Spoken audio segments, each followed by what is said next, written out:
Hey everybody, welcome to another week. I am your host of LionHeart Radio, of course, Rick Alexander. Today's show is a little bit different than LionHeart Radio, though. Today we have the LionHeart Radio Side Show, and for those of you that have been listening to LionHeart Radio for a while know that we've had George Briones of Sofleet on the show multiple times, a couple times now, and I've been on his show. And a lot of times we're bouncing ideas back and forth from training to each other and talking about different things. And this idea came up that maybe we should have a show where just him and I kind of talk about training, and we talk about life, and we talk about life as it pertains to training. And as we started doing it, we realized we had something here and we wanted to make it live. And so this isn't on the LionHeart Radio website, but it is on the LionHeart Radio channel. So you can listen to this show weekly by checking out the LionHeart Radio channel and subscribing on iTunes. And if you're not into it, no big deal. Just skip over all of the ones that say the LionHeart Radio Side Show. They will have their own numbering system. And we'll continue on this week with episode 107 of LionHeart Radio, and none of those will change. In today's show, we talk about coaching, we talk about partying, we talk about the proper role of ambition, we talk about entrepreneurship, we even get into suicide and some heavier topics. I really enjoyed this show, and I'm looking forward to it. If you guys like it, if you could just let me know, let George know. Feedback is always good so that we can make sure that we are on the right track, delivering you reliable content and value. Without further ado, on to the LionHeart Radio Side Show.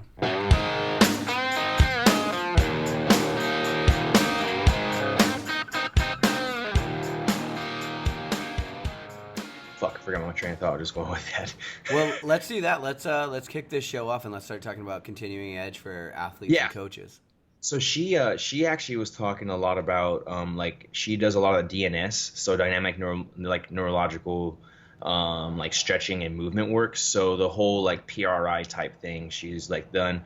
I mean, and continuous education continues coming out. It goes back to the same topic we had last week when we were talking about the whole CrossFit coach. Do they have to be a regional level athlete to make athletes that good to get there? And we both had our differences on it, but it was funny though, was because CrossFit coaches are just one domain, know how to do one thing, but then you have coaches like ourselves who are full on understand the strength and the conditioning, energy systems, and so forth, and we can program for different types of athletes and bring our own flair into things. So when it does come to coaching, we are not just this one trick pony.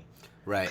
Yeah, well, it's really interesting because if you look at the entire health and fitness world, right, right now I'm in North Carolina because I'm doing all my continuing education shit for my paramedic, because it's the entire health and fitness world requires so much requalification and continuing education credits per year. And paramedics probably the lowest, but nursing, doctors, they all have so much that they have to do. My buddy's a PA, and it's he said, the first thing he realized when he became a PA is that his entire life is becoming learning. You're never done with school. And what's interesting though, a lot of people get their personal training cert or their CrossFit level 1 or whatever, and then it seems that doesn't seem to have that much of an emphasis in strength and conditioning, continuing education, unless you're someone that that's really hungry for it. Well, and that's the thing though, is a lot of people just get it. So one, they say they have it. Two, that someone's going to open a gym, right? Usually is what we see it as. Someone's I got my level 1. Now I can go to a gym, be a trainer there, or train there and be a trainer. So it kind of one of those things compared to some of the coaches who look at, hey, can I turn this into a lifestyle and a profession? And I think nowadays with where just strength and conditioning is going, can it be a profession? Yes, it can be, and people have shown it to be. You really have to work towards it. And if you you just can't go start taking on these seminars and taking these certifications and continuing education. That's great, but if you don't know how to apply what you're being taught or develop your own principles and your own methods and your own practices for things, you're not going to go ahead and get anywhere in this realm of strength conditioning, fitness, and health and wellness as a whole. Yeah. Yeah, no, I completely agree. What's interesting is if I look back at all of the really good coaches that I've had, it's almost an art form. Good programming really comes down to an art form, in my opinion. Anybody, for example, I can give you a workout right now that will just crush your dick, right? We could do thrusters into wall balls into some other below parallel shoulder movement, right? And it's that's not really hard. It's not hard to make someone really tired. What is really hard is programming it in a way so that it kind of like, I'm trying to think of the best way to describe this. It's like if you look at Fran, like that's an artfully programmed workout. Even though everybody hates it and it sucks, the way that it taxes your energy systems, the way that it uses a push movement into a pull movement, like it's programmed in a way that you can go really hard from one movement to the other and it sucks really bad. But that's different than going from, let's say, thrusters to wall balls, where it sucks really bad, but also you just hit muscle fatigue, right? It's like it's an art where it gets programmed, so it's so hard but still doable. Yeah, I don't know if I'm describing it right, but no, you're describing it right. And the way I look at it is like as a whole, right? Is like when we're developing a program as a whole, it's you have an internal structure and you have an external structure of the program. And it's one of those things where when you kind of look at the two, and people can develop their own idea of what an internal structure and an external structure of the program can be. But when I look at the internal structure of the program, I look at what's happening with the progressions of, i.e., your strength portion, right? Like, okay, we're in a hypertrophy block. All right, cool. We're going to go ahead and work this set of this reps for this week. And then next week, we're going to go ahead and adjust those reps and sets to manage fatigue so that we can see the proper stimulus of the athlete. And then when we look at external, structure, we look at the external, stressors that are being put onto the athlete from outside of the gym as a whole. So you have to know how to control the internal structure of the program as a whole to make sure that we're reaching the proper, recovery and adaptations for the athlete so we can continue progressing and practicing and reaching towards that athlete's goals.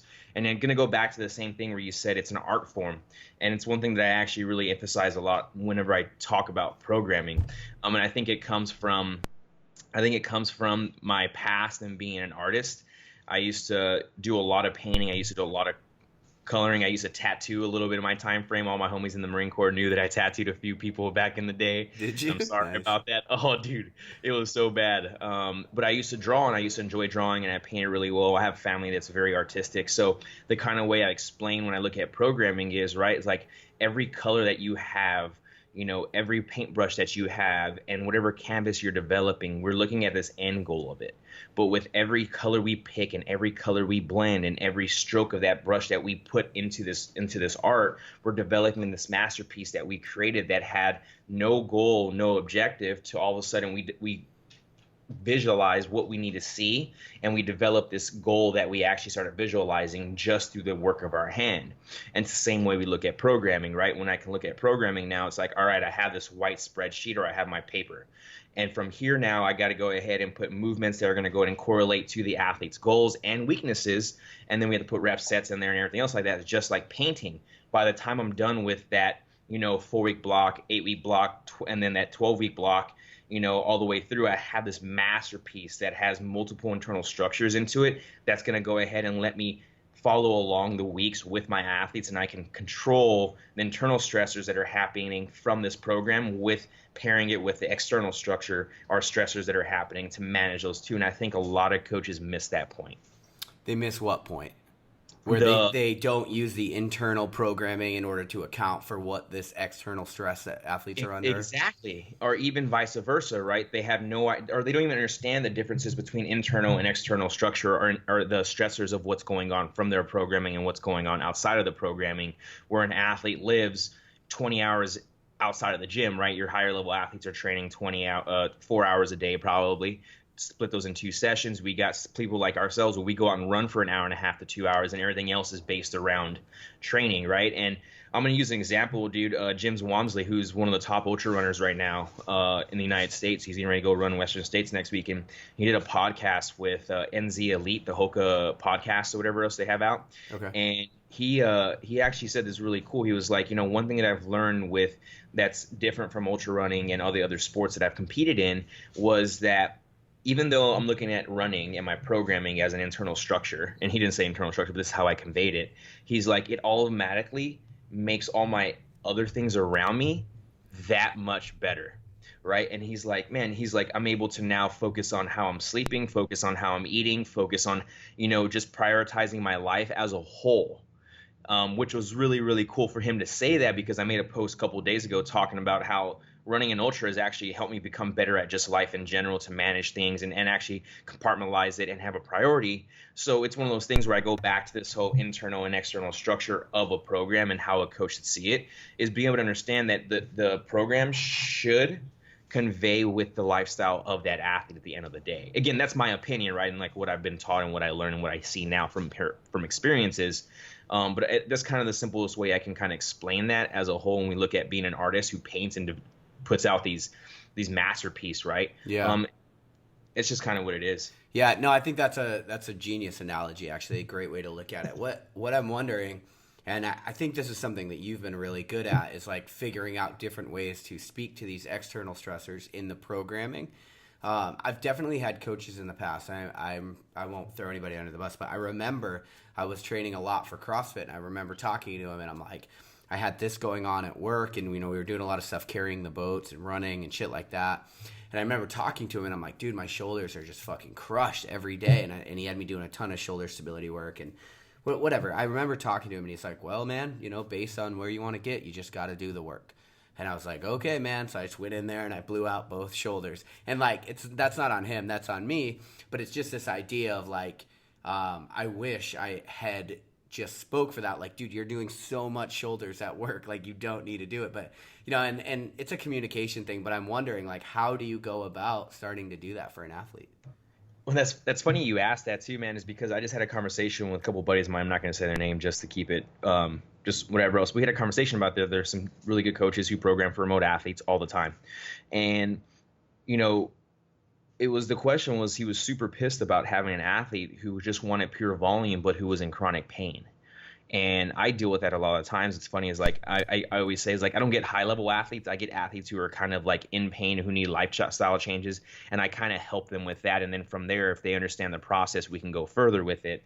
But that was the question we had, dude. Was that right there and then was like, okay, cool. At what point does a coach now either choose to be like, okay, am I going to just give them the volume that they want because they're an athlete and that's their goals and I'm their coach? Or is at that time and moment where, okay, cool, I'm going to fire this athlete because they don't understand my process and there's no trust here. So why should I continue putting time and effort into it if there is no trust?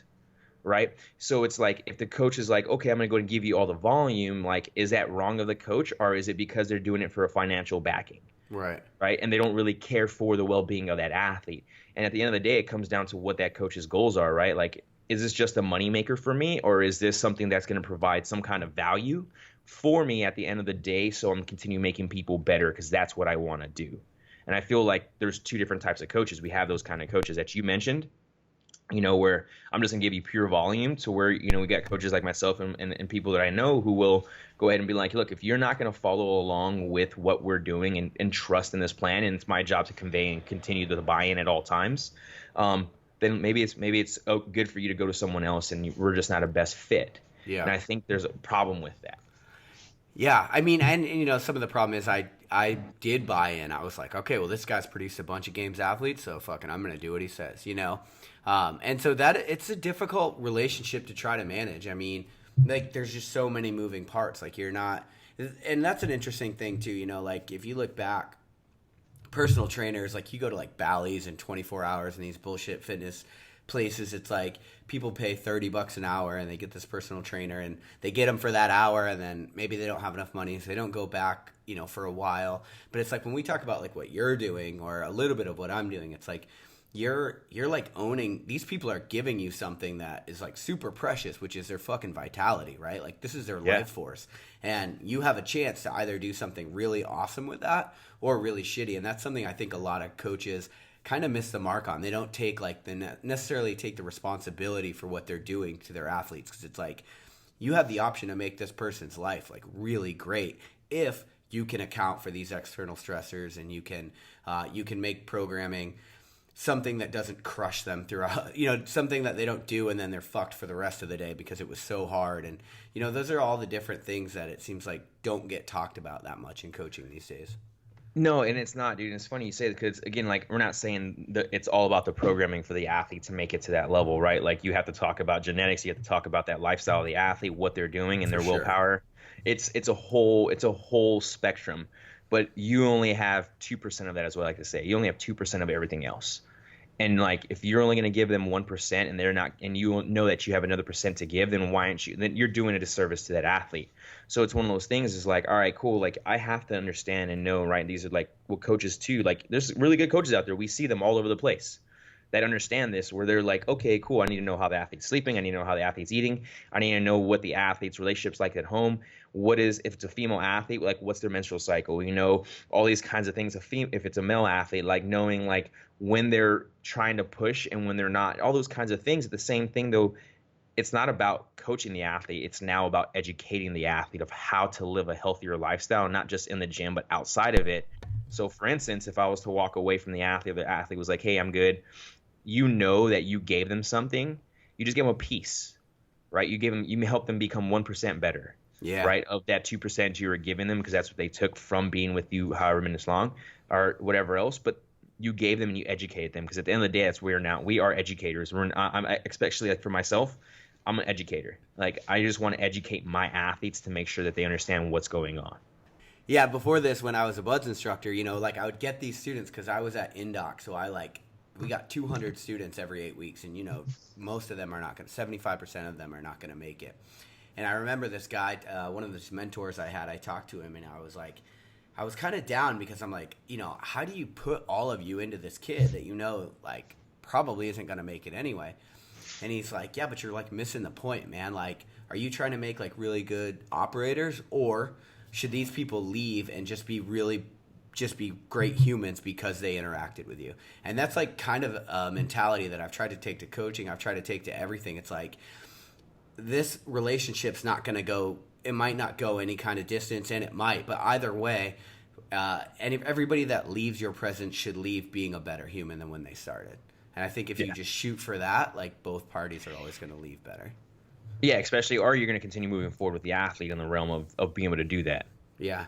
Right, of giving them what their goals are. Right. And you know, one of the things we talked about last week, which I think you and I have done more podcasts that are never going to get published. Like, I really think we've done like 5 that are never going to get published. We've done 5, bro. But one of the things we talked about before I fucked up the audio content on the quality on the last one was this idea of like having really high level clients. Like, that's one of the things you talked about. Like, you like having high level clients because you put so much into their success.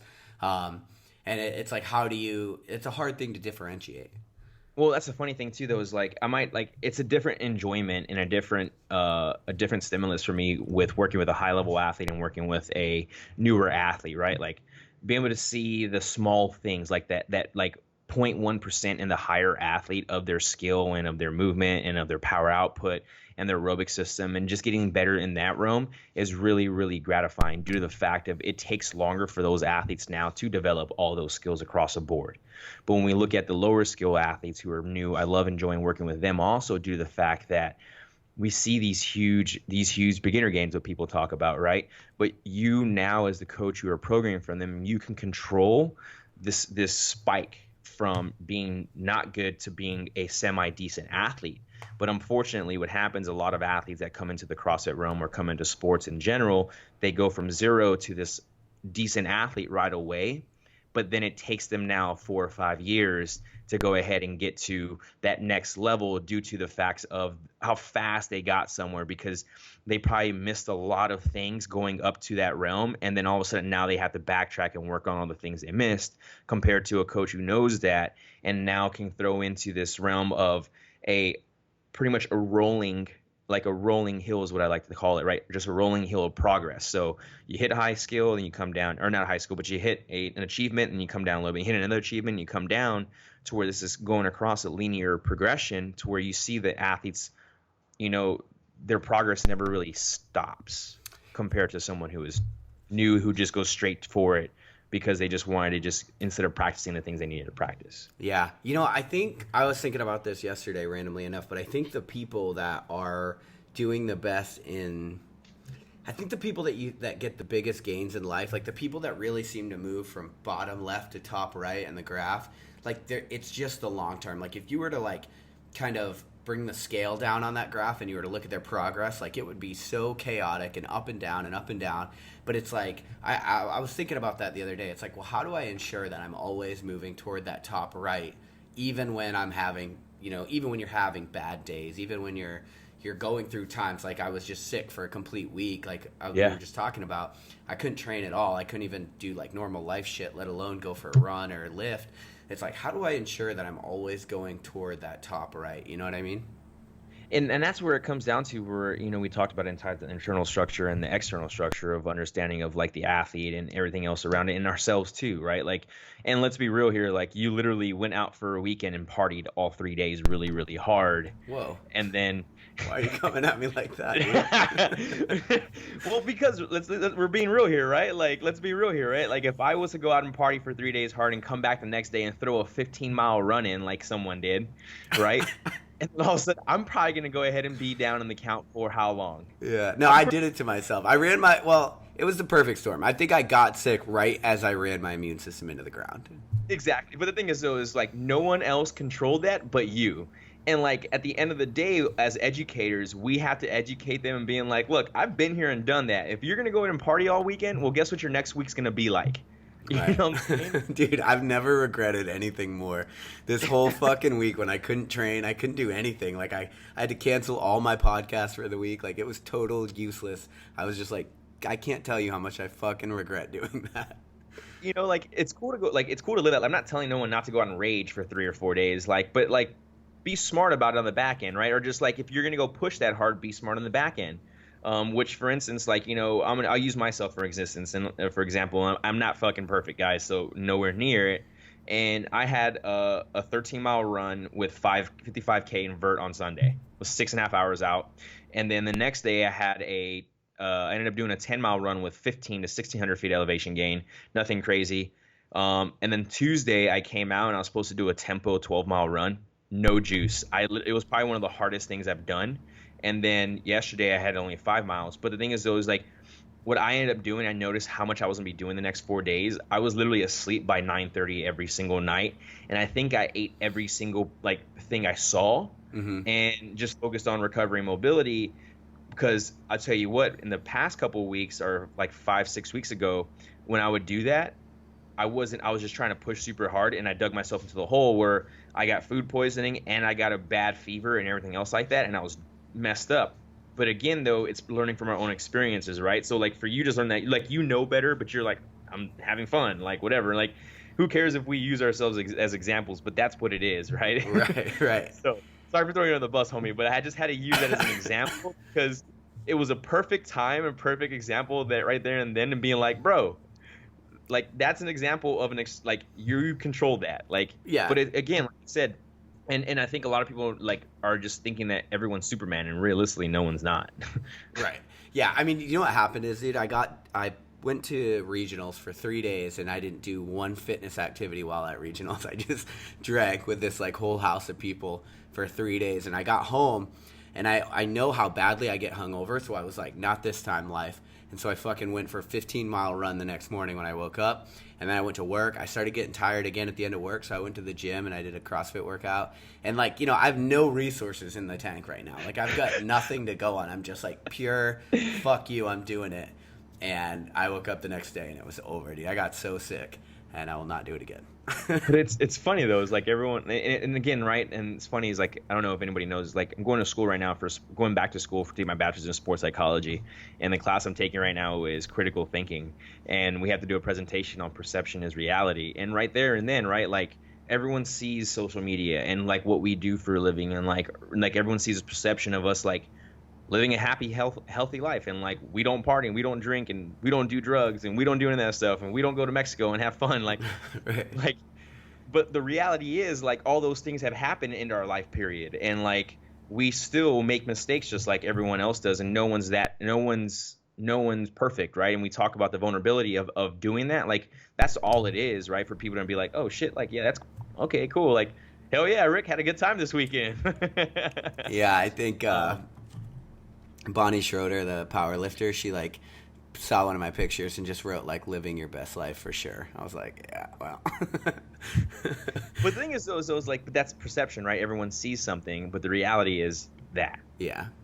So it's really cool to be able to like kind of pinpoint that, dude, and like you bring that up like that, and we talk about that for people. Yeah, well, you know what? It's something this is a good thing to talk about because it's something I struggle with a little bit, and I think a lot of people do. It's like there's so much of me that is like just consumed with wanting to find my ultimate peak of human performance. Like I want to die I do not want to die without knowing everything that my body's capable of, right? And then there comes a point where you do that for months and months and months, and you're like, I kind of want to go down to Mexico and get fucked up for the week, you know? And it's like, it's kind of weird. It's like, how do you balance that? It's like, especially in someone in the fitness industry, like, I mean, you know, I don't think a lot of people talk about this because it's like probably not that popular to talk about. Like, I don't really know. People have like stigmas around partying, around whatever. But I'm like, it's a hard thing to actually integrate in your life because they really do run counter to each other. Like partying in no way. And I'm not talking about drugs. Like there's ways like plant medicines. That's a whole different thing. But when you talk about like partying, it really runs counter to performance in every facet. Yeah.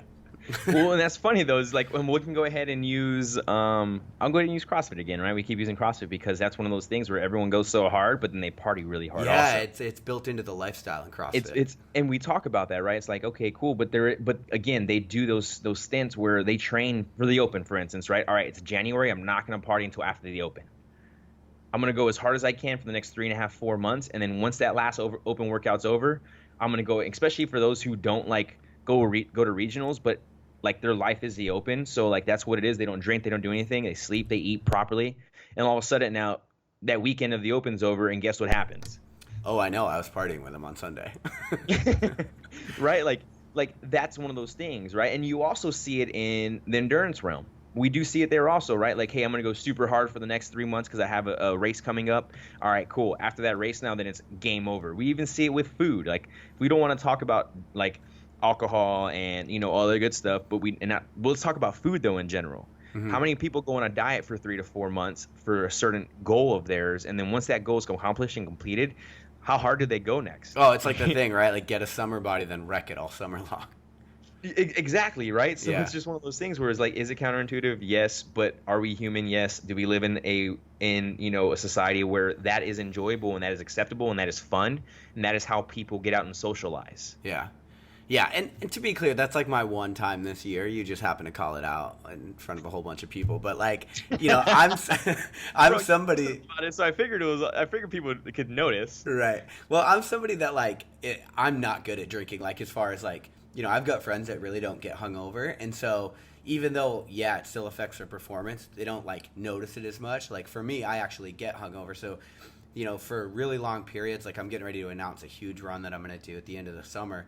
Like all summer long, I'm going to have to like lock it down because I can't afford to miss a week of training like I just did. Like that's how bad drinking gets me. And so, I think on some level you just got to kind of know yourself and like how it affects you. And then how does that tie into the overall masterpiece that you're trying to paint, right? Yeah, and exactly, right? And like, you know, you see people who, you know, I know a lot of endurance athletes who pound beer every single night and are just phenomenal athletes, or who consume a bunch of marijuana and THC and edibles that are doing amazing things, right? Like, sure, it's not about that. It's about the idea of like, all right, cool. Like, is this something that's part of your diet all the time, or you're part of your lifestyle all the time, or is it more of like, all right, I'm going to cut out of my lifestyle for 3 months and then all of a sudden come back and just hammer it for the next month, and then all of a sudden I got to work for it again, right? It just, we can go and talk about addictive personalities and all other crazy stuff, right? But at the end of the day, though, like there's nothing wrong with it. Like, go and enjoy your fucking life. Like, if raging with your friends makes you happy, then go rage with your friends and do that. If not drinking and raging with your friends by smoking multiple bowls, like, go do it, have fun. Like, or if that's not your thing at all and you want to go and hike Mount Everest and you want to go do all those things, like, go do it. Just live your life, right? And like, without being judged about it. It's kind of what I've gotten to the point of, like, I remember back in the day, and I'm pretty sure you too, when you first started coaching, was like, you're a weightlifter, you're not allowed to CrossFit, you're not allowed to powerlift, you're not doing anything, you have to do this. Mm-hmm. It's no. Like, yeah. Well, and you know what, one of the interesting things, this is like kind of a broader topic, but it's like, one thing I've realized in life in general is like, because I've been interested in so many different things. Like I did strongman for a while, then I did CrossFit, and then now I'm into the endurance thing. And it's like, yeah, on some level, people are like, well, why can't you make up your mind? Or like you get looked at as kind of weird because you don't stay in one area. But it's like, dude, truthfully, like it's actually made me a much better human because I can speak to a whole bunch of different topics right now. I mean, obviously, as somebody that's on a radio show, it helps a ton because I can talk to almost anybody. But then outside of that, like when it comes to programming methodologies, like there's a lot that I think that people should take from powerlifting and apply to CrossFit. And there's a lot that people should take from powerlifting and apply to endurance that it totally gets missed because people stay in their own swim lanes their entire life. Yeah. No, yeah, dude, that's 100% like true. Like, and I don't even want to go like elaborate on that because you hit that on the head. Like, it's true. We all know that, and that's just one of those things where it happens where people get one tracked and it is what it is. Yeah, for sure. Yeah, I think, I mean, and that's like one of the things I like about LionHeart Radio. It's like we kind of jump all over the place, and it's like somebody just yesterday was like, what is your show about? And I'm like, jeez, I don't know, man. But that's the fucking cool thing, though, dude. Like, especially with this show, with this side show, right? That's what we're going to call it, the Side Talk or whatever else, like LionHeart Side Talk. Yeah, I think or whatever, so.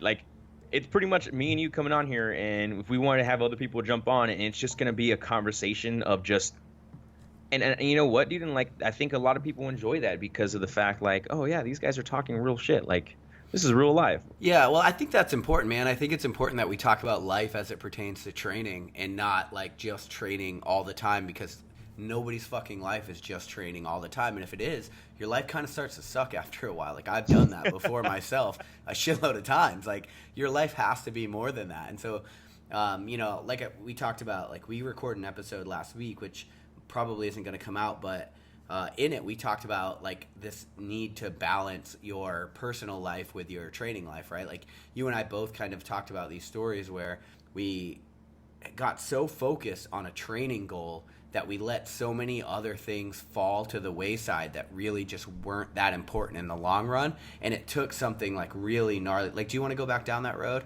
I mean, we can if you want to. Yeah, dude. It was one of those things. Yeah. We were talking pretty much on how, like, when we're ambitious human beings, like high performers, ambitious human beings who get one sidetracked. And if they have a goal in their mind, that is it, and that's the only goal, everything else goes down to the wayside. And I kind of brought up this whole, like, people are talking about this holistic lifestyle, but then holistic really means like, okay, I'm just kind of focusing on a couple things here and there to kind of live my life the way I want it to, multifaceted and everything else like that. And then I kind of look at it and I change it to the realm of this holographic approach. And due to the fact of this holographic approach, I'm now able to be like, when I become one-sided, I all of a sudden just focus on fitness and sleep, nutrition, family. All my other priorities kind of go to the wayside, right? And then all of a sudden this tragedy happens, and then all of a sudden that fitness that that whatever goal you're working towards, it now goes down because some tragedy happened. You all of a sudden now have to shuffle priorities and be there. And the example I use, and this was a real thing that happened, was a year that I was really competitive in CrossFit. I decided to stop. I decided pretty much, my grandfather passed away, so we put my grandmother in a nursing home back home.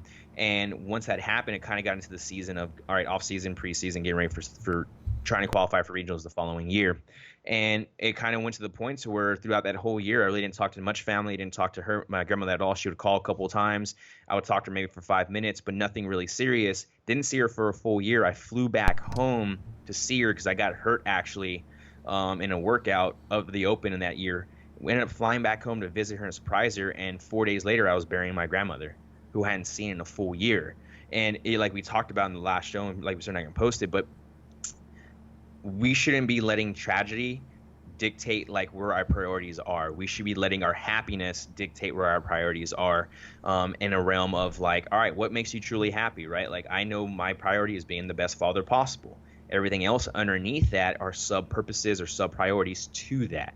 And you even said it, you're saying, I mean, you had a similar story too, you talked about, right? Like, there was a tragedy that happened and you had to change it. I mean, you can go and talk about that. Yeah, it was the same idea, but I think like the overarching theme, I remember this from last week, I was talking about it a little bit, but it's like this idea that you can't let your ambition fucking drive the car all the time. Like, you need to know, like, ambition it should have a place in your life, because without it, like, what would we be doing, right? Like, you'd be garbage as a human if you didn't have some kind of ambition, if you didn't have a goal to orient yourself toward and work toward. But the problem is when you're a sled dog, like you and I are, like, you know, the thing about being a sled dog is you get really focused on the goal and the mission, and you're really effective at doing that. And then what ends up happening inevitably is, like, you know, like you just talked about, you get to a certain point in the goal setting process where all of a sudden you realize, I guess it's something happens, and then you take stock of what really matters. And you realize that while ambition was driving, you prioritized the inside four walls of a gym over family, or over friendships, or relationships, or whatever that looks like, over school. Who even knows, right? But this is something I noticed when I used to sponsor a lot of CrossFitters. I remember, like, a bunch of them, because we had a lot of people that were, like, right on the cusp of getting there, you know? They were, like, just regional level kind of athletes, which is really hard to get to in CrossFit, in today's CrossFit world. Yeah. But the thing is, it doesn't pay much, and you really have to sacrifice a lot. And I have nothing but respect for people that sacrifice like that. But sometimes I would see, like, people with families and people, like, really sacrificing for it, and I would just hurt for them, because I'm like, I know how focused you are. I know how bad you want this. But when you go to regionals and you get 14th and there's nobody in the stands because you've blown off your fucking family all year, like, I hurt for you. Like, that's a shitty place to be. And I think as athletes, it's something that we all have to, like, recognize in ourselves and try to figure out some way to curb, because, man, if you just let your ambition drive all the time, like, you end up in a really shitty place. Well, and that's the thing where it comes down to now, and, like, I look at it this way, is like, now that's educating the athlete or educating that human being on how to compartmentalize their priorities for the day, right? Or for however else you want to think about it. And we talked about this last week also, is when we compartmentalize of the days, we look at the full day, right? And be like, all right, cool. I know I had to train twice today. I know I got to work today, but also my number one priority is my family, or my kids, or my girlfriend, or calling my mom, or whoever else, or just doing something that's going to go ahead and make you a better human by reaching out and talking to someone else, right? Mm-hmm. Like Ryan Muncie talked about that today on his live story, or his story on IG, was we used him again. God damn it, that mother. Love you, buddy. He talked about this. He's like, say hello to anybody and you'd be surprised on what comes of it. Yeah. Well, and like, okay, and like that was one of those things where it's like, man, that's super cool to be able to understand that as like, okay, cool, I can be this ambitious person, but it's okay to slow down and look elsewhere and ask people how they're doing, how your family's doing, spend time with them for a little bit, because it's going to make you feel that much better after you get back onto the computer to do work, knowing that you were able to spend time with the family, do whatever else. And I think a lot of people miss that, especially now with the entrepreneur realm of people growing now, right? Not even looking at fitness, just everyone's trying to become an entrepreneur now. And no one realizes like the struggle and the sacrifice to get there, right? Like no one understands it at all. And like, it's one of those things where it sucks. It's a fucking shitty road to go down, and a lot of people don't realize. Everyone thinks people just got there night and day, when it's not. Yeah. Well, you know what? I mean, it's definitely like the buzzword right now. Like entrepreneurship is a buzzword in our generation, and I think it's really cool because there's like a whole bunch of people blazing their own path, which I think is fucking amazing. Yeah. But as somebody that's like kind of like balls deep in that path right now, like I'm telling you, turn back, dude. Well, I wouldn't even say turn, like keep going. Like I wouldn't say turn back, like, but look to the left and right of you also. Yeah. Because like if you look to the left and right of you, those people that are going to be to the left and right of you are going to fucking take care of you down the road when you need it, right? Like that's the problem. Do not put the horse blinders on and just continue going forward. Put your head on a swivel and continue looking left and right and seeing who's actually around you and supporting you in that, because at the end of the day, that's who's going to be there.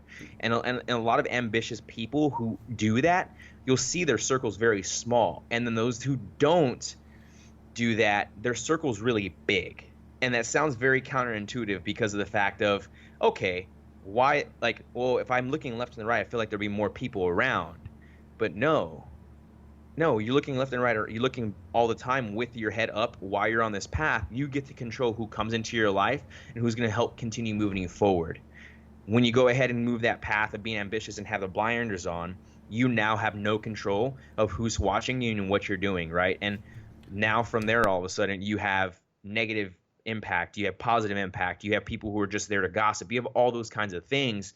And again, this all comes from experiences from your end, my end, seeing other entrepreneurs who have gone really high and they kind of pulled themselves back because they don't want to be in the spotlight anymore. They want to enjoy what they're doing. So I think that kind of plays just to everyday living too. Yeah. Well, entrepreneurship, I think in a lot of ways is like, it's like trying to make the games. It's like some really big, ambitious, like athletic goal that you would set. Like it takes so much drive, and I guess that's what I was getting at. Like when I think about how entrepreneurship is like, it's a buzzword and it's kind of like looked at like being a rock star in today's light.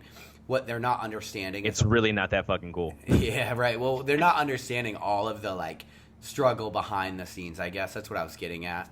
Yeah.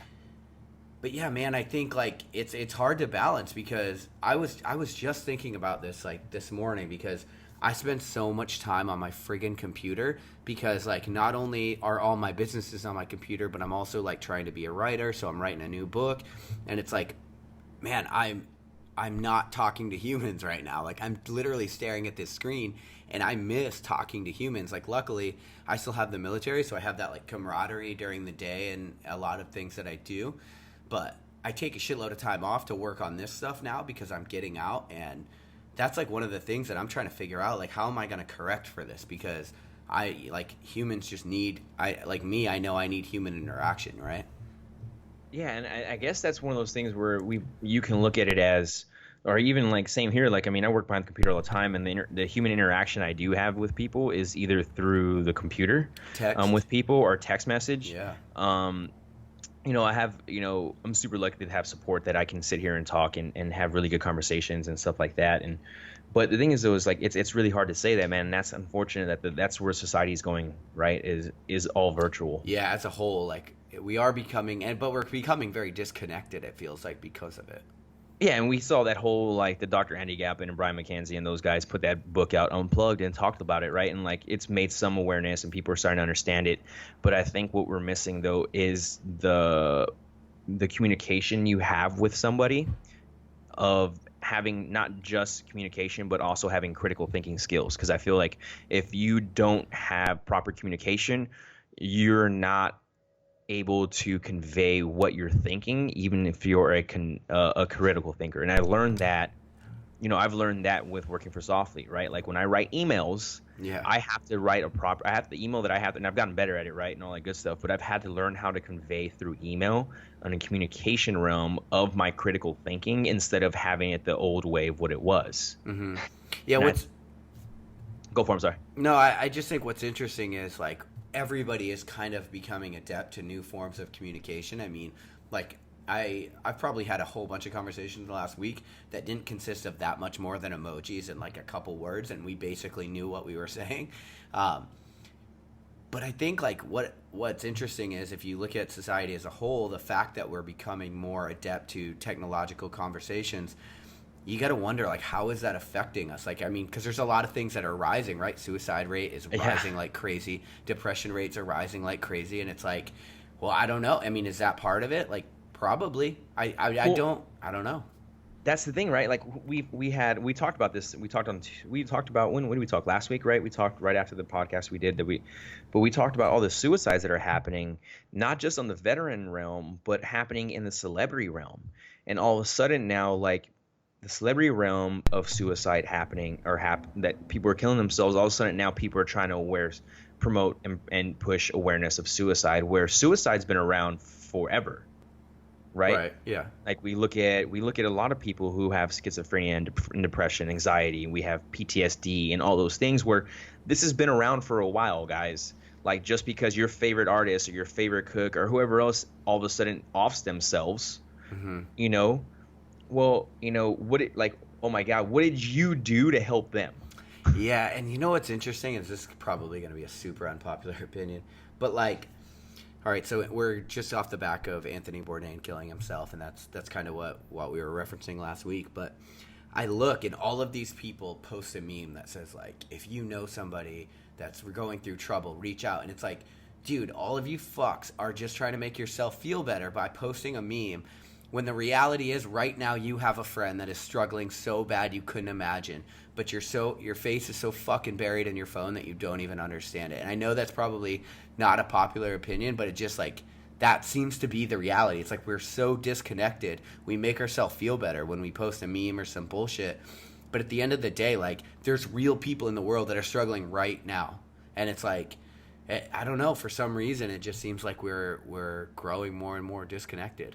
And that's where it goes back to the lack of communication we were talking about, right? The lack of communication, the lack of critical thinking skills, I feel like pair very well together. And we're missing that point on it, right? Like for Bourdain, right? Like if someone talked to him, or he was able to talk to somebody, because we don't know his lifestyle, we don't know what happened, and like other good stuff. I mean, who knows? But like, you know, people are like, well, we just saw him a week ago and he was perfectly fine. It's like, okay, cool. Was there like a legit conversation people were having to where they noticed different changes? Or did he start, like, did he have tendencies to where people were like, oh, that's just who he is because he's super famous, he wants to go and put himself away, when like that's not where it is. Like, it's kind of one of those things, you know, and we look at it, and right now we have a couple guys right now running across America right now. Will Owens and another guy, yeah, and they're running to help, you know, support and create awareness for suicide for veterans. PTSD, or PTSD and all that other good stuff. And like, that's super cool of them to be able to continue doing that, right? But those people who have not talked about, like you said, just like you just talked about, that are not talking about it or don't even care for it, but all of a sudden when someone they know, i.e. a famous actor or some celebrity, passes away and kills themselves, all of a sudden now they're making themselves feel better by posting this because they're thinking it's going to happen. It doesn't make any sense, dude. I just don't get it. Yeah, it's you know, I guess I should probably preface all this by saying, like, I'm not a psychologist, and so my opinion just is what it is. But I'm more just giving the opinion of someone who's like, you know, I've hurted really bad before. Like, I've been hurting, and I'm telling you, the people around me, like, I still say what's up. I still smile. So when people say, like, oh, we saw him a week ago and he was fine, it's like, dude, I'm telling you he wasn't fine. It's just that nobody, you know, most people, they're going to give you the surface layer of interaction, and then you're not going to ever dig deeper. And so, like, I think that speaks to the importance of having, like, human connections in your life. Like, it's one of the things. I went to a Jordan Peterson talk last week, and I watched him give a lecture, and one of the things he talked about was this study where they had all these rats, and they noticed the rats who got, like, their bellies tickled when they were growing were actually, like, more productive and healthier rats. And somebody else actually replicated this study at an orphanage, and and so they had a huge problem at the turn of the last century where, like, these orphan babies were literally dying and nobody could figure out why. And this girl read this rat study, and I can't, like, cite it right now, but basically she went back to the orphanage and she started experimenting, having all these nurses for 15 minutes 3 times a day come in and, like, basically rub these babies' bellies and tickle them. And, like, sure than shit, the infant mortality rate just started dropping like crazy. And it's because humans require human interaction. Like, we literally are animals that require touch. We require that human connection. And so that's kind of what I was getting at when it's like, okay, if you look at, we progress, if we project this trend outward, where does it lead? I don't know that it leads anywhere that great. I really don't know either. And I'm not knowledgeable enough to speak on this whole, you know, the reason why it happens. Have I had multiple buddies kill themselves? Yes. Have I had someone close to me in my family try to? Yes. Have I had to save somebody from doing it? Yes. It's just one of those topics where I can't answer that question. I don't think anybody can, except for the person who takes their life. I really believe that. I really believe that they are the ones that only know the reason why, and everything else can be like, you know, speculation. Everything else can be, you know, well, he was on, you know, for Bourdain, they were saying, oh, what killed him was him smoking marijuana. Like, that wasn't it, right? But then all of a sudden there was something else popped out. It was like, oh, he was having financial problems. It's like, guys, like, just because he smoked weed and he had financial problems doesn't mean he went and killed himself. There was something deeper underlying that none of us know, and only they know about it. Yeah, but you know what we don't recognize often enough, in my opinion, is that life is fucking hard. Like, you know, a lot of times, like, this is something that's been killing me. I don't know. It's like, it's maybe a byproduct of our motivation culture and Instagram or whatever. And I feel like maybe I'm on my soapbox a little bit too much today, but it's like, everybody like posts these motivational, like just get after it, just do it type motivational bullshit memes on Instagram and shit. And it's like, dude, we should talk about the fact that life is really fucking difficult and things don't work out all of the fucking time for people. Like literally, like there's tragedy, and it's like I've started taking that approach to everybody I meet. Like I'm just assuming that they're going through some hurt that it's so much harder than I could even imagine. Like some breakup, something that's just like feels like their whole world is collapsing. And we don't treat people like with that. We're just like, we'll just fucking get out there and do it. And it's like, that's not reality, man. Life sucks. It's really fucking hard. And if we had a little bit of compassion toward each other, like maybe that conversation would go a little bit differently.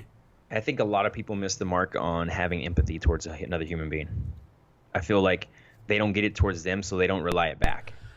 It's kind of shitty, right? And for myself, I was in that realm too, where I didn't know how to provide or how to have empathy towards somebody or something, right? Even being a father with my daughters and all that stuff, like I only knew how to do it to them very, very little due to the fact of where I was at with my mental condition. Like, not mental condition, I don't like to say that because I don't have a mental condition, for my mental health. Right. And now it's a lot different, right? Because of the fact that I'm now able to, and people are able to have empathy and have compassion for one another. And it's just one of those things, like I always, what I say now is I prepare for the worst, hope for the best. Mm-hmm. Yeah. I use that all the time now. That's just what I do, right? I prepare for the worst and hope for the best. Why? Because I'm setting myself up to know that, hey, there might be tragedy, but at the end of the day, though, there is still going to be happiness in some shape, way, or form or way, however you want to look at it as. It's kind of one of those things. Yeah, and you know, something I've started just realizing for me is like, man, the only thing you can accept is that life is going to change dramatically all the time. Like life is going to be in constant flux. Things that you thought were going to work out aren't going to work out. Other things that you had no idea are just going to come out of nowhere and work out, and it's going to make the whole entire thing worth it. And it's like you kind of got to hold on to that mentality, or at least that's what I figured out for me, because you know this is something in the entrepreneurial realm. Like a shitload of projects you take on are not going to see the success that you want them to see, and you just kind of gotta figure out a way to shoulder those in some way. And it sucks. Like it hurts. It's going to be, some of it's going to feel personal, and like you just got to figure out some kind of philosophy or internal methodology to deal with all of it. And so for me, it's like just realizing that, man, shit changes, and I can't, there's so many things that work out that I couldn't expect, and vice versa, that it's like, I'm just going to put what I want into the world, and other than that, I'm holding on for the ride. You know what I mean? It's a circle of life. It is, right? Like you have one point in your life that you're going to go through a transition, and then all of a sudden it's going to get better. All of a sudden we're going to go through another portion of it, and depending on how you handle those stressors, those external stressors, is going to be how you handle the internal stressors of what's going to be coming in that circle next. And all of a sudden it's just going to happen. I mean, how many transitions have you had in your life? Seriously, like if I was to break them down, right? For myself, I've had a huge transition from I've had one big transition from family divorce, right? From my parents' divorce, and that was a transition for me. Right. And then having a transition from high school into the military. That's a huge life-changing transition. Right. And then from the military to your civilian life after being in the military for however long you are in it. That's a major transition. And all of a sudden now you manage to get in, you're doing really well. Now the next 4 or 5 years, you're trying to find security. All of a sudden 5 or 6 years later down the road, you have now provided and found a security, which now prevents or adds into another huge transition in our life. Like these transitions in life just continue coming, and they're either going to have tragedy along with it, they're going to have positivity, or they're just going to have a whole realm of different things in there. And we just have to accept it as how it is. And like, I'm not perfect. And I'll tell you this, when that shit happens to me, it hits me hard. And I think it will hit me even harder now because of how much more emotional and how much more compassion and empathy I have towards life compared to the way it was before. Yeah. To bring the conversation like kind of full circle back to what I was talking about at the beginning, it's like, my thought is, how do you go through all of the things that you're talking about? Like, this is all the life shit that people deal with, these huge transitions. And how do you go through those, but then do you still ensure that you're moving from the bottom of the left part of the graph to the top right? You know, it's like, how do you ensure that even though your life is complete chaos and circles and just trying to make it work and transitions and, you know, huge victories and huge failures, like how do you ensure that you're always moving toward progress? I mean, if I'm waking up every morning, I think I am, huh? Yeah, I guess. I couldn't, like, literally, dude, I couldn't answer that question because of the fact, and it comes down to we all are wired differently, right? What might work for me might not work for you, and what might work for you might not work for me, or some of the things we're saying might not work for some of the listeners who's going to be listening to this, but then some of it might resonate with some of them on pieces of it. So realistically, I couldn't answer that question because of the fact I can tell you what helps me out, right? Like, being able to know that the simple things now, right? Like, do I have money in my bank account to support my kids? Do I have enough to pay for, when I say support my kids, child support and having a roof over my head, I'm able to feed myself and feed them. All right, cool.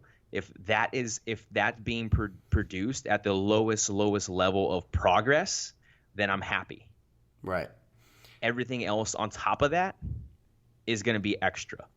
I guess you can say, like, where I come from, that is that's my progress. Yeah. For knowing that I'm moving somewhere every single day. Yeah. I think for me, it's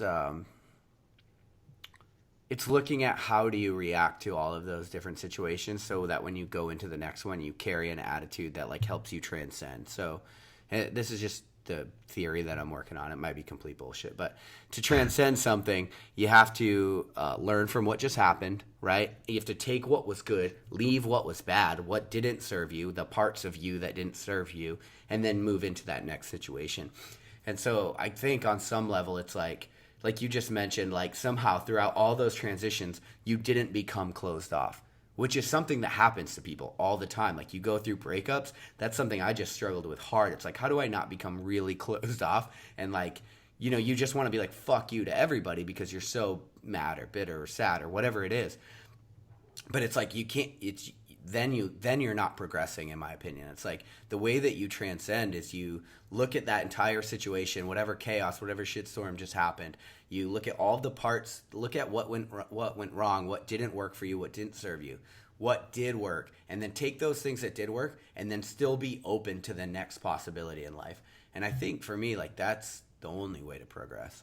Well, and that, yeah, definitely, right. Learning from our experiences, no matter if they're a positive or a negative one, and from that experience, you go ahead and take. And not letting them change you negatively. Yeah, and I think that's where we miss, because we're all human, we're not perfect, and we're talking about this because I'm not gonna lie to you, there was a stint in my period of in the military where I had to re-enlist in the military. I re-enlisted, came back from deployment, then all of a sudden I had 5 people who were super close to me, pass away, die within every year for 5 years straight, right? And before that, I was engaged, I was getting ready to get married, and that went down the shithole, right? So the action of those 3 or 4 years or 5 years, how you want to think about it, of all that, then transcend me into having about 4 years of being closed off, having no compassion towards somebody, and being this go type mentality of, like, pain is gain and I don't want to feel anything, to where I am today now, where I posted about this the other day, was this gentle warrior where I feel compassion, I have empathy, and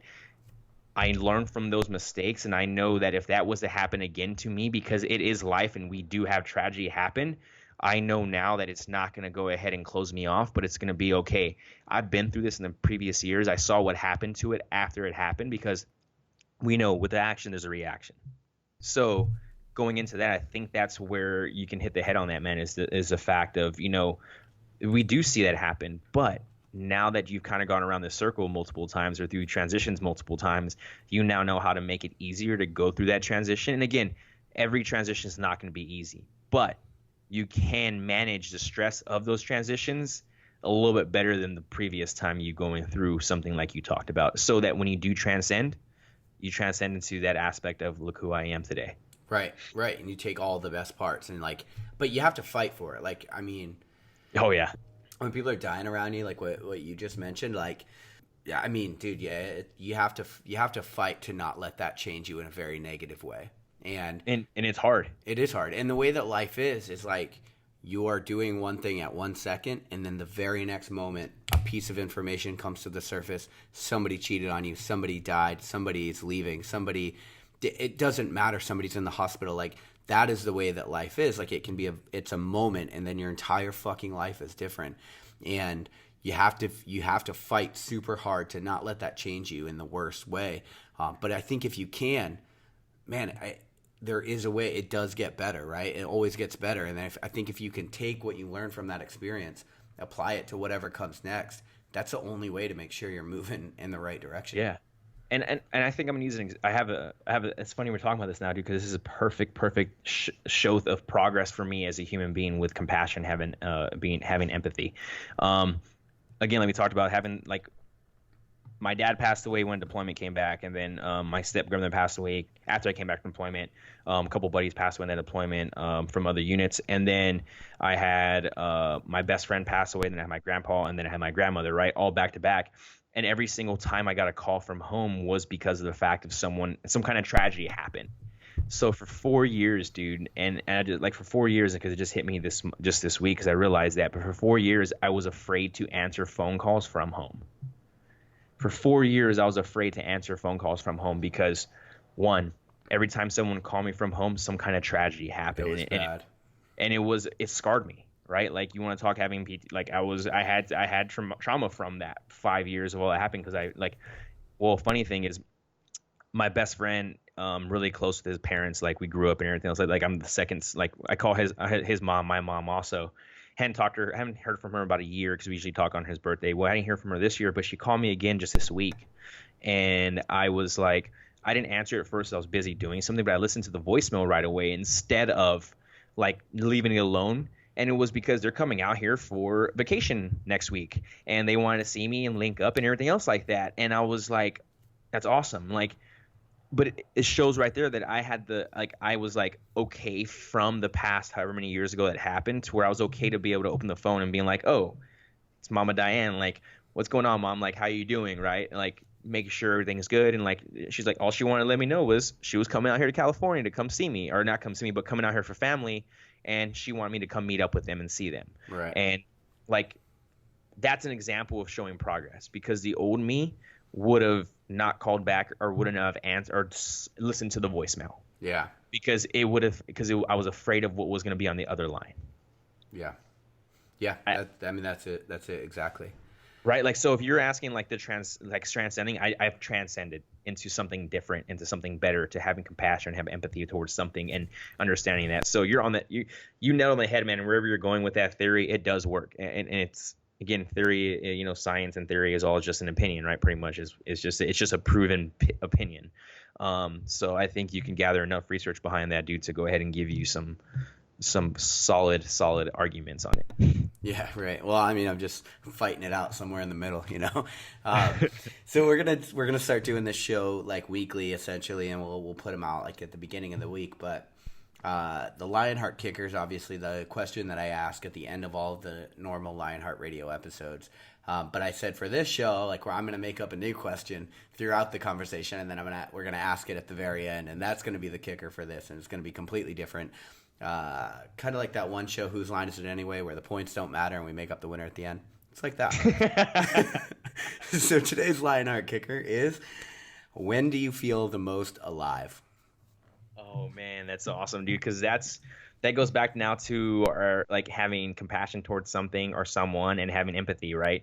And that goes to, I'm gonna say this, dude, like, it's everything. When I'm going through a low, when I'm going through a high, when I get to go out and run for 2 hours and come back and spend the next evening in time with my kid, right? Or being able to be behind the computer and producing programs and helping humans become better. Like, all that has helped me make myself feel alive, right? Even in the darkest times, I've now accepted it, and knowing that, hey, I'm alive. I get to fucking handle this. I get to go ahead and put my head down. And now, when, that ambition human being that we are, and that high performer who we are, hey, when shit gets shitty, I can now put the blinders on for a little bit and work through it. But guess what? When I come out of it, I just felt something that I don't get to feel all the time. So now I'm able to experience both sides of the spectrum, and be able to know that, like, hey, like, I have gratitude towards being on the low end and the high end. So wherever I am at, I'm living life to the fullest is kind of what I've gone to. So that is my opinion. That's just what it is, man. Like, and people can say like, oh, there's no way you're living life every fucking day. Like, I have a roof over my head, I'm breathing, and I'm waking up, and I get to see my kids. Like, and get to do what I love for a living, yes, I'm living life to the fullest. Right. Well, and it sounds like for you, it's like a constant reminder too. Like you're constantly telling yourself, like, "Fuck yeah, I get to do this," and that's Yeah. huge, right? It's just like, and so that's another big thing we talk about, validation, right? And affirmation, right? Like, I'm just giving myself validation that what I'm doing is making me happy and it's my passion. I get to love it, right? I don't need anyone else around me to tell me that I'm doing that, because I know deep down inside that I am doing it. And Right. and it's one of those things, man. And I think once you can find that and be okay with that, then you will be living life the way you want it to. Yeah, I like that. That's cool. How about you, dude? Ah, man. I thought about this a lot. I think for me, like, I feel the most alive in the extremes. Like, and it's funny because I think in life we fucking tend to avoid the extremes, and it's something that's become more popular as of late because of biohacking. But this idea of like cold water submersion, like that was something I realized like when I was like 15. It was like and growing up in Maine, the ocean, the warmest it would get is like 60 degrees. So when I would go out in the spring and the water was like 45, and me and a bunch of friends would jump in the ocean, like that's when I felt alive. Like all of like your sees like every cell is like reacting to this, like your body's trying to stay in homeostasis, so like your body's just buzzing with vitality as it's trying to like fend off all of these different stimulus that are coming from the outside. So for me, yeah, I think that's why I gravitate toward the extremes so much. Like these moments when it's 1 a.m. and I've been running for 12 hours, but you just crest perfectly where it's like a full moon and the stars are out. And it's like, for some reason, like when I find myself in those extremes, I think that's when I feel the most alive. And for that reason, I tend not to avoid them. I tend to look for them in life. People You actually chase them. right? Because people are like, "Oh, are you a masochist?" I'm like, "No, man. I'm just looking for that extreme, that moment where everything hurts or everything is hard, everything's uncomfortable, but for a second, like I know unequivocally in this moment, I'm fully alive." But the cool thing about that, though, right, and this goes now to where when you are not in that position when you're not running for 12 hours, 1 a.m. in the middle of the night, and it's hurting, you are now with your buddies, having a beer, enjoying a sunset. You now can be like, have that same exact feeling because you've endured the other side of that. Yeah, because then you appreciate the rest of it. Exactly, right? And I think a lot of people miss that, though. 100%. Yeah, dude, it's crazy. And that's another thing too, right? Is like, it's funny you say that, is like, going back to none of us are perfect, and like we go through our negative spots, and I have them quite a bit than people will think I would have them. But I found ways to found ways to get rid of them, and actually cold water submersion is one of them. I will, like, if I'm feeling like I'm having a really shitty day, or if I'm having a really negative headspace, and I just need something different than a run, or I need something different than whatever else. Like I want to feel that. I will go ahead and put 3 bags of ice inside an ice tub, and I will go sit in there for as long as I can, and I will fight through it. And I'll fight through it to get to a certain place. And then once I feel that I've been in that place for long enough, I go ahead and get myself out of it and then do it. Why? Because at the end of the day, we're able to control it. Yeah. Well, it is a really good reset button. Ryan Muncie talks about that a lot, like resetting your physiology. I think that's what it is. Yeah, dude. And I think what happens is I think with us reaching the extremes, because I get told this all the time, every time you come back from a long run or do whatever else, you're a different person. And it's because we reset our psyche, right? Like going through a 33-mile run or a 50-mile run or a 100K or a 100-mile race, like you go through something and it resets your psyche to come back on the other end of like, holy shit, that was crazy. Yeah, and right.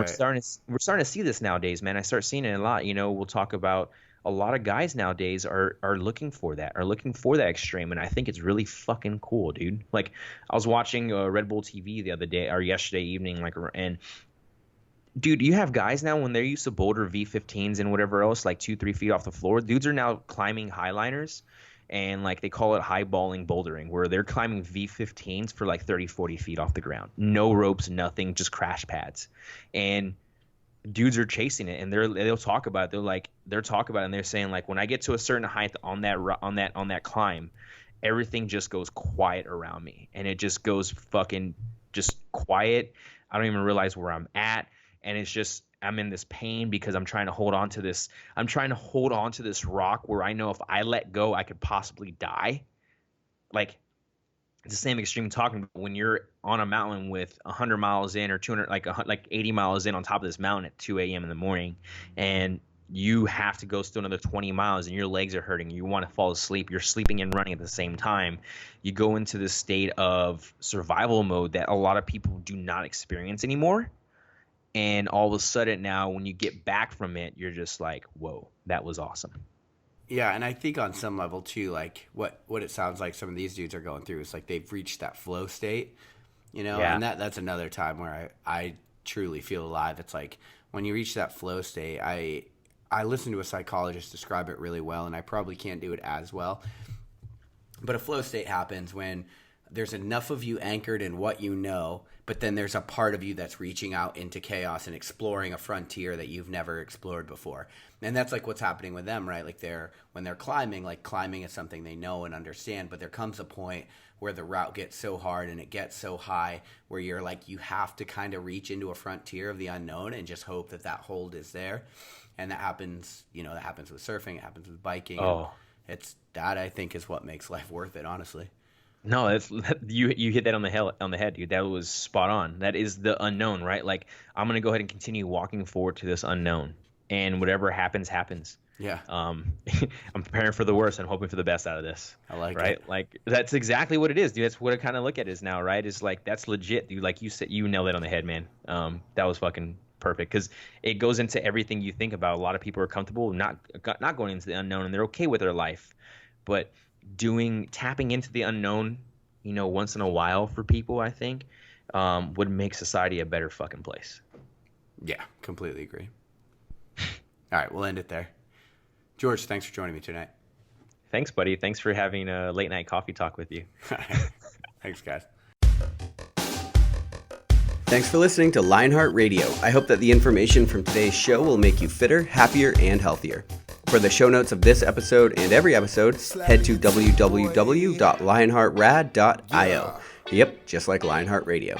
And please, if you have the time, head over to iTunes and give us a 5-star rating. It really helps us to know that we're on the right track and delivering you reliable information and value. As always, feedback is welcomed. If you have any comments on the show or would like to suggest a guest, send me an email at rick@luavive.com. That's LUAVIVE.com.